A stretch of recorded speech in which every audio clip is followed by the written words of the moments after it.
assalamu alaikum rahmatullahi ta'ala wa barakatuhu. Mi salmini ma an banam gorko dariɗo l'homme de média mi salminima on mbiyami kadi bisimilla moon e nder commune mo Walalde bisimilla ma kadi e nder case tout petit mo gardimi min mbiyetemi ko madame Diop ne Penda Sy. Effectivement compact mawɗo gonɗo hen o ko avant case tout petit o min gonno koye luɓugal min luɓa ko école to école classe goto min luɓa e nder école élémentaire o min gon toon élevage ɗi fof ko ɗon dentata e nder classe o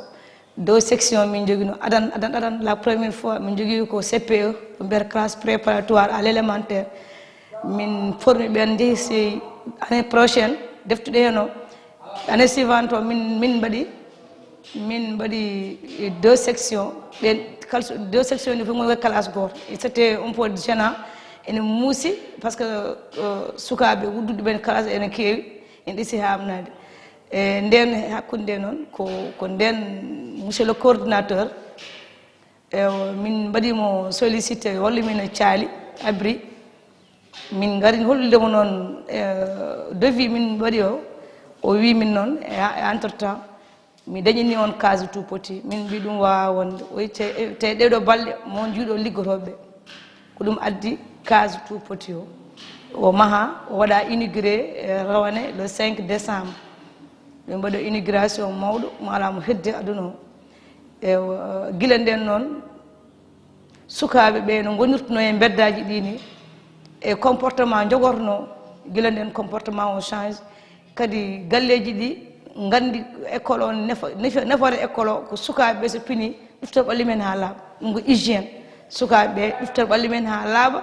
te gowani ɗum ɗon joɗoton ha école uddit tan jaaha école walla jaɓi âge d'aller à l' école jaaha ɗe goni hoɓɓe e nder école ganda kono joni sukaɓe guila à bas âge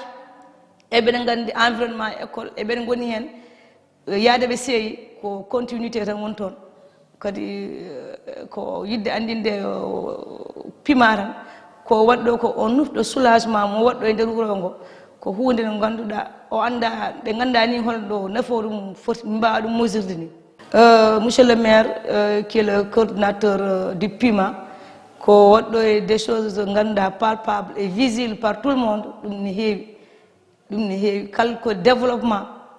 e nder wuuro ngo guilay courant oɗo jungo makko ummaki hen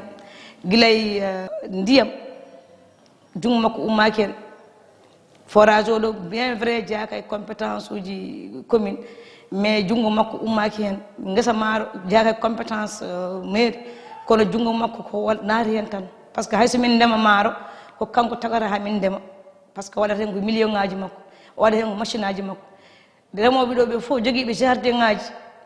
guilay privé ha e jardin ngaji ɗi ganduɗa ko public ko machine aji puma ko machine aji maire ko kanko addi ɗum ɗo hen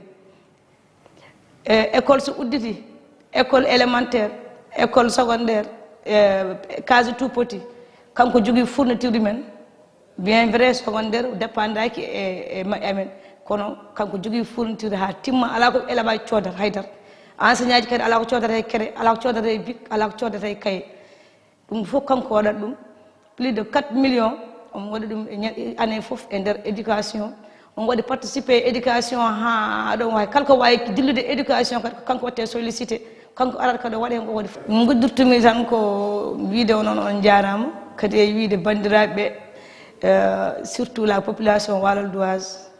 yimɓe so dañi nafowo jaggat hen Moussa Sow kanko woni maire o kanko woni coordinateur ko nafoore maire kanko ala ko woni goƴa makko tan sona développement Sénégal développement ila morfil en particulier développement Walalde sona ko ala e ko alana ɗum feere omo waɗa hen ɗum noon emin caggal Allah emin caggal makko Walalde fof non caggal makko ko yiiɗi ɗum min jiiɗi ko yiiɗa min jiiɗa ɗum tan woni fayida haala ka